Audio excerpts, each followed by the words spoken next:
guys, thanks for joining me today. Hope everyone is safe and well at home. I have been doing a ton of sewing over here in my isolation. And one of the things that I have been making is this Ganni inspired dress, and that's what I'm going to talk you through today, is how I made this little beauty. So if you haven't heard of them already, Ganni is one of those, those high-end high street brands, very much aimed to that kind of 20-30-year-old with a bit of disposable income, if you know what I mean. And their style was very out there. They make a lot of statement dresses, dresses with a big sleeve, lots of ruffles, bright colours, bright prints, all that kind of stuff. And I do love a lot of what they make. I wouldn't buy it personally. Firstly, they're quite expensive what they are, and also, I don't buy a lot of ready-to-wear anymore, but I wanted to try to make my own version. So my inspiration dress is this. So this pink dress has got the kind of biggish sleeve with a poofy thing going on, this sheared bodice and a midi-length skirt. It seemed something that was doable in terms of replicating it. It was just a case of deciding how to go about doing that. In the end, I ended up mashing together two patterns. The first was the raspberry dress or jumpsuit from CocoWawa. So it's this sheared bodice with either a pant or a skirt. Basically, I got the pattern for it because I didn't want to have to do all the experimenting with the shearing as to how much fabric I need to shear in order to make it to fit me. This was my cheap way out of it. I didn't actually even print off the pattern. I ended up putting the pattern on Illustrator just to measure how wide I needed to make these fabric pieces, and it worked a treat, I'll be honest. It was definitely worth it. Because I meant that the bodice that I made here fitted me first time round. I didn't have to kind of waste fabric playing around with it, which is always very, very useful. The second pattern that I mashed onto this is the By Hand London Hannah dress, mostly because I wanted to use their sleeve. I love the sleeve from the Hannah dress, and I used part of their the arm side in order to create this kind of strap part here too. So my goal for this dress is to have a sheared bodice, but I wanted to have some sort of shoulder and sleeve that would be like a kind of normal dress. So my difficulty was then how to mash those two bits together. It took a bit of experimenting in terms of this part here as to how wide to make this.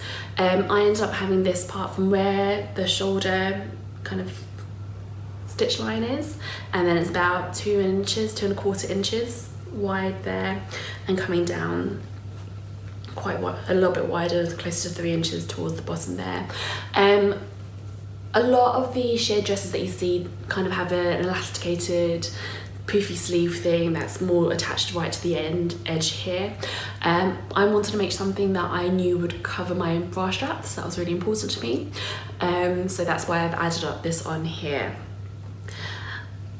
So I essentially got the Hannah bodice, cut out a big kind of L shape on the arm, and used that as the front, and then did the same on the back pattern, did that on the back too. And that way I knew that the sleeve would fit perfectly into this. For the sleeve itself, as you can see, I did increase the cap height a bit to create a bit of poof. Because this is a really floppy fabric, so this is a Viscose that I got from Stoff Stil, it wouldn't normally do this by itself. It would just kind of flop down like that. So this part up to about here is underlined with some silk organza, which just gives it a little bit of body over the underneath the top there, and helps to give that little poof around the top there. If you use a stiffer fabric, obviously you don't need to do that. Otherwise, apart from where I've added a bit of extra height to the sleeve cap, the only other thing I did was to shear the cuff. So the Hannah dress, so for the bishop sleeve version of the Hannah dress, you're meant to put this little drawstring through and to tighten everything up at the end. Instead of doing that, I just hemmed the top and did 6 rows of shirring elastic at the cuff too, and that ended up being perfect for what I needed it for. Now, as I said, the difficulty is joining the 2 bits together. I ended up, if you can see here, I cut into the bodice a little bit, into the shirred bodice. What I then had to do is top stitch this part without the sleeve attached, so just the kind of strap part here, to the bodice itself. So that on the inside looks like this. Hopefully you can see that. So that is just all top stitched in place and just following the shearing lines there. It is important to just kind of stretch it slightly as you do that. Otherwise you'll find that it's going to look really gathered here and then super stretched out towards the front, which to be honest probably won't be that obvious, but I just made sure to pull that a little bit as I went. So once that's top stitched to this part, you could then set in the sleeve like normal, and that's how I managed to make it look like this. So you do the same thing on the front and on the back in terms of top stitching those parts in place. For the skirt itself, I was super lazy, so I ended up just using the width of the skirt as a tube. I left a vent in the back, but essentially the skirt is just one tube that's just gathered there. I wasn't sure if I would have enough fabric to make it kind of wider or more flared, and I wasn't 100% sure whether I wanted to put an extra frill layer on the bottom or not, so I wanted to save a bit of fabric, so that's what I did. So for the skirt itself, I gathered the top part using some elastic, and it's important to keep everything stretchy at this point because you're going to be using attaching that stretchy gathered edge to the sheared gathered edge. So a lot of stretchy woven fabric that you've made stretchy that you're then kind of sticking together, which sounds complicated. It's easier than you think. It all kind of comes together. Basically, you need to have it stretchy enough that you can get it over your head, which this does do. So basically, top of the circle of the skirt, top of the skirt, so that tube, just stretched out elastic along there to kind of gather that all in, and then use that gathered edge to attach it to the sheared edge. So do the method where you quarter the skirts and quarter the bodice to match everything up, and then stretch that out as you go. And that actually worked really well. So I sewed that with a zigzag stitch, by the way, and that will allow the stretch to be retained. And that is how I made this. I'll show you what that looks like on. So this is what it looks like on. It's a bit of a crazy dress, but I kind of love it because of that.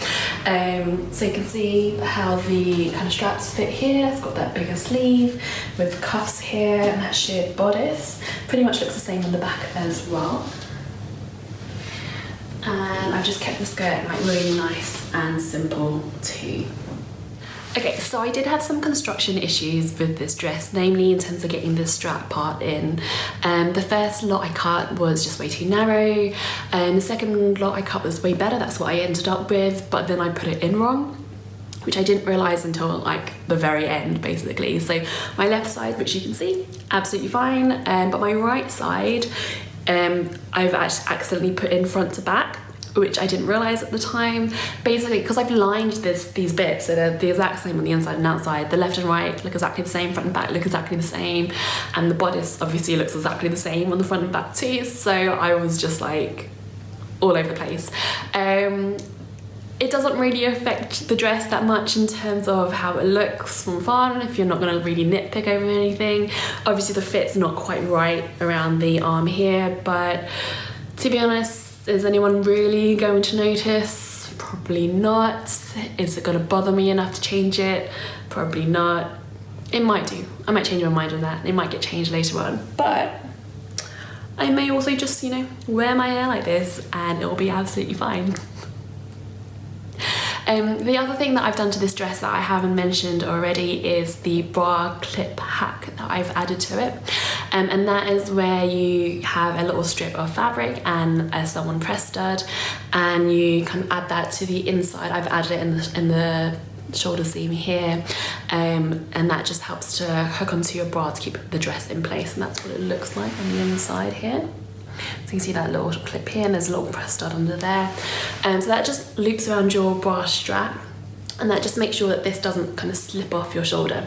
I've got quite naturally kind of very rounded shoulders, and so things don't like to stay on very well, especially things like this where it's kind of open on the front and back like that, and so these kind of things are a lifesaver in terms of keeping everything on and in place and secure, and I love it. So that is my Ganni inspired dress hack. Hopefully you found this reasonably interesting, and who knows, I may do more of this style of vlog in future. Hope you all are staying safe and well, and I will see you guys soon. Bye.